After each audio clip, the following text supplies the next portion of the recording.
اللہ کے نبی صلی اللہ علیہ وسلم نے ایک مسلمان کو جمعہ کے دن میں کیا کرنا ہے اس کے بارے میں بتلایا ہے۔ یہ بات گزشتہ درس میں گزر چکی ہے کہ جمعہ کا دن مسلمانوں کے لیے بہت اہمیت کا دن ہے، اور یہ وہ دن ہے کہ جس دن اللہ سبحانہ و تعالی مومنوں کے گناہوں کو معاف کرتے ہیں اور ان کے گناہوں کو بخش دیتے ہیں۔ لیکن شرط یہ ہے کہ آپ کو وہ کام کرنی ہے کہ جس کے بارے میں اللہ کے نبی صلی اللہ علیہ وسلم نے بتلائے ہیں۔ اب اللہ کے نبی صلی اللہ علیہ وسلم نے کیا بتلائے ہیں؟ حدیث کے الفاظ اس طریقے سے ہے کہ سلمان رضی اللہ عنہ بیان کرتے ہیں، رسول اللہ صلی اللہ علیہ وسلم نے فرمایا، جو شخص جمعہ کے دن غسل کرے اور خوب اچھی طرح مقدور بھر صفائی کرے اور تیل لگائے اور اپنے گھر میں موجود خوشبو لگائے، پھر اپنے گھر سے روانہ ہو اور مسجد آ کر دو بیٹھے ہوئے آدمیوں کو نہ ہٹائے، پھر جس قدر مقدر ہو نماز پڑھے، اور جب امام خطبہ شروع کر دے تو پھر خاموش ہو جائے، تو اس کے اس حاضر اور دوسرے جمعہ کے درمیان والے گناہ بخش دیے جاتے ہیں۔ سب سے پہلا کام کیا کرنا آپ کو جمعہ کا دن سب سے پہلا کام یہ کرنا ہے کہ غسل کرنا ہے۔ اس کے بعد کیا کرنا ہے؟ اچھی طریقے سے غسل کرنی ہے۔ یہاں تک کہ ایک روایت کے اندر میں یہ بھی آتا ہے کہ زیر ناف اور بغل کے بال وغیرہ بھی اور ناخن وغیرہ بھی کاٹ لے، یہ مکمل طور سے اچھی طریقے سے صفائی ہو جاتی ہے۔ اس کے بعد تیل لگائے اور اپنے گھر میں جو خوشبو ہو، سب سے بہترین خوشبو، اس کو استعمال کرے۔ اگر گھر میں خوشبو نہ ہو تو خوشبو والا تیل لگا لے، پھر اس کے بعد اپنے گھر سے روانہ ہو، اور جب مسجد میں آئے تو دیکھے اگر مسجد میں بھیڑ ہے تو دو آدمیوں کو پھلانگے نہیں، ان کے کندھوں کو پھلانگ کر کر کے آگے نہ جائے، بلکہ جہاں جگہ ملے وہاں جا کر کے بیٹھ جائے، اور وہاں پر اس کے بعد پھر اللہ کے رسول صلی اللہ علیہ وسلم نے فرمایا کہ جتنا اللہ نے مقدر کر کے رکھا ہوا اس کے لیے نمازیں پڑھیں، 2 رکعت 4 رکعت 6 رکعت۔ پھر جب امام صاحب خطبہ دینے کے لیے کھڑے ہو تو اس کے خطبے کو خاموشی کے ساتھ میں سنیں۔ یہ کام اگر کر لے تو اللہ کے نبی صلی اللہ علیہ وسلم کے حدیث کے مطابق اس جمعہ سے لے کر کے آئندہ آنے والے جمعہ تک بندہ جو بھی گناہ کرے گا اللہ اس کے گناہوں کو معاف کر دیں گے۔ اس روایت کے اندر میں ہے غسل کرنا۔ ایک اور روایت بھی دیکھیے کہ ابو ہریرہ رضی اللہ عنہ سے روایت ہے کہ رسول اللہ صلی اللہ علیہ وسلم نے فرمایا، جو شخص غسل کر کے جمعہ کے لیے آئے اور جتنی مقدر میں ہو نماز پڑھے، پھر خطبہ مکمل ہونے تک خاموش رہے اور پھر امام کے ساتھ نماز پڑھے، تو اس کے اس اور دوسرے جمعہ کے درمیان والے اور مزید 3 دن کے گناہ بخش دیے جاتے ہیں۔ اس حدیث کے مطابق 10 دن کے گناہ، ابھی آج جمعہ کا دن ہے، آج سے لے کر کے آئندہ 10 دنوں تک آپ جتنی بھی گناہ کریں گے اللہ سبحانہ و تعالی اللہ کے نبی صلی اللہ علیہ وسلم کی حدیث کے مطابق آپ کے گناہوں کو معاف کر دیں گے۔ لیکن شرط کیا ہے؟ شرط یہ ہے کہ آپ کو غسل کرنا ہے، تیل لگانا ہے، خوشبو لگانا ہے، اور مسجد میں آ کر کے نماز پڑھنی ہے، اور مکمل طور سے خاموشی کے ساتھ میں امام کا خطبہ سننا ہے۔ اب سوال یہ ہے کہ کیا غسل کرنا واجب اور ضروری ہے جمعہ کے دن میں؟ مثال کے طور پہ مان لیجئے کہ اگر کوئی آدمی بیمار ہو، سخت بیمار ہو، اور غسل کرنے سے اس کو نقصان ہونے کا خدشہ ہو، ڈر ہو، تو کیا ایسا آدمی اگر غسل نہ کرے تو کیا وہ جمعہ کے لیے نماز میں نہیں جا سکتا؟ حدیث دیکھیے، ابو ہریرہ رضی اللہ تعالیٰ عنہ بیان کرتے ہیں کہ رسول اللہ صلی اللہ علیہ وسلم نے فرمایا، جو شخص وضو کرے اور اچھی طرح وضو کر کے جمعہ کے لیے آئے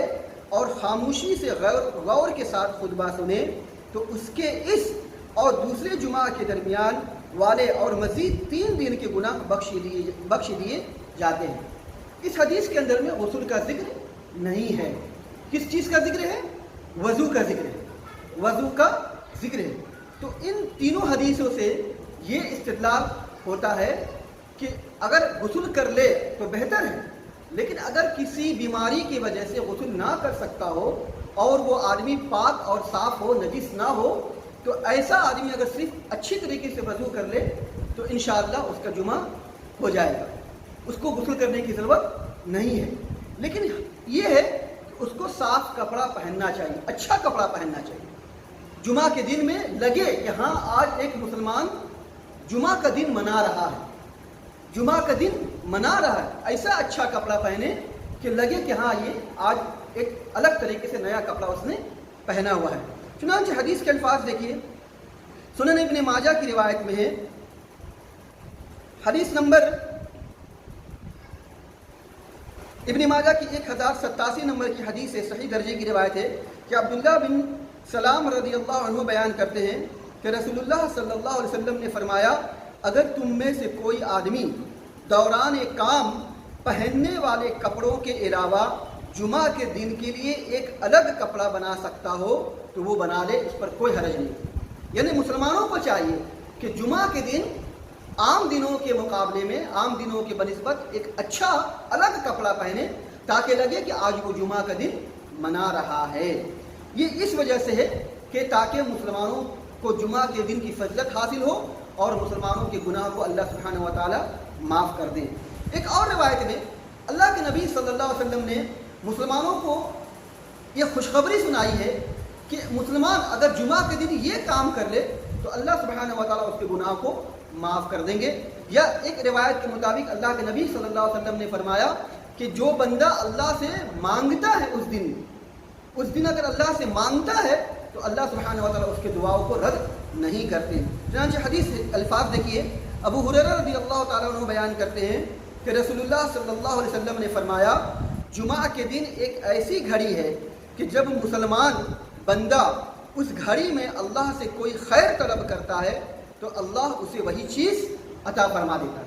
یعنی بندہ اگر اس گھڑی میں اللہ سے جو کچھ بھی مانگتا ہے، دنیا اور آخرت کی جو بھی بھلائی اللہ سے مانگتا ہے، اللہ اس کو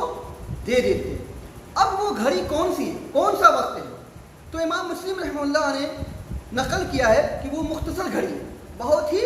مختصر سی گھڑی ہے۔ بخاری اور مسلم کی روایت میں آپ صلی اللہ علیہ وسلم نے فرمایا، جمعہ میں ایک ایسی گھڑی ہے کہ جب مسلمان ٹھیک اس گھڑی میں جمعہ کے دوران یا نماز کی جگہ نماز کے انتظار میں بیٹھ کر کے اللہ سے کوئی خیر طلب کرتا ہے تو اللہ اسے وہی چیز عطا کر دیتا ہے۔ اس حدیث کے اندر میں بھی کوئی وقت کا تعین نہیں کیا گیا، وقت نہیں بتلایا گیا کہ کس گھڑی میں آپ اللہ سے مانگیں گے تو اللہ آپ کو عطا کریں گے۔ ایک اور روایت دیکھیے، ابو بردہ بن موسیٰ رحمۃ اللہ علیہ بیان کرتے ہیں کہ میں نے اپنے والد کو بیان کرتے ہوئے سنا اور انہوں نے کہا کہ میں نے رسول اللہ صلی اللہ علیہ وسلم کو جمعہ کی اس گھڑی کا وقت بیان کرتے سنا کہ وہ امام کے خطبہ کے لیے بیٹھنے سے لے کر کے نماز سے فارغ ہونے تک ہے۔ اس حدیث کے اندر میں اس گھڑی، اس وقت کا تعین کیا گیا ہے کہ جس وقت میں اگر آپ اللہ سے مانگیں گے تو اللہ آپ کو عطا کر دیں گے۔ وہ وقت کون سا ہے کہ امام صاحب جیسے ممبر پہ کھڑے ہوں گے خطبہ دینے کے لیے، اور امام صاحب کے ممبر پہ کھڑے ہونے سے لے کر کے نماز ختم ہونے تک وہ گھڑی ہے کہ اس گھڑی کے دوران میں اگر آپ اللہ سے دعا کریں گے تو اللہ سبحانہ و تعالیٰ آپ کی دعاؤں کو رد نہیں کریں گے۔ ایک اور روایت دیکھیے کہ ترمذی کی روایت صحیح درجے کی روایت ہے کہ انس بن مالک رضی اللہ عنہ بیان کرتے ہیں کہ رسول اللہ صلی اللہ علیہ وسلم نے فرمایا، اس گھڑی کو تلاش کریں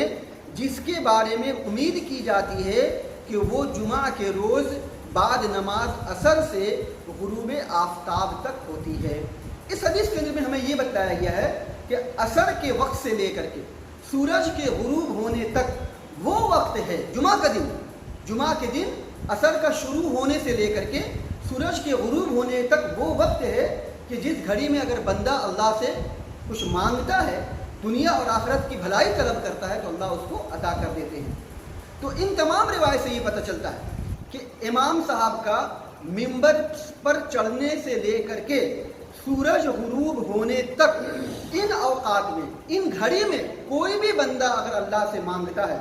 دنیا اور آخرت کی بھلائی طلب کرتا ہے تو اللہ سبحانہ و تعالیٰ اس کو عطا کر دیتے ہیں، اس کو دے دیتے ہیں اور اس کی دعاؤں کو رد نہیں کرتے ہیں۔ تو جمعہ کے دن مسلمانوں کے لیے بہت بڑی اہمیت کا دن ہے، بہت بڑی فضیلت کا دن ہے، اس لیے مسلمانوں کو چاہیے کہ اس دن خاص طور سے اچھا اہتمام کرے، جتنا اللہ نے مقدر اس کے لیے رکھا ہے اس کے مطابق عمل کرے اور اللہ سے دعا کرے کہ اللہ سبحانہ و تعالی ہم تمام مسلمانوں کو جمعہ کے دن کی اہمیت کو سمجھنے کی توفیق عطا فرمائے اور اہتمام کرنے کی توفیق عطا فرمائے۔ اقول قولی ھذا واستغفر اللہ لی ولکم ولسائر المسلمین واخر دعوانا الحمد للہ رب العالمین۔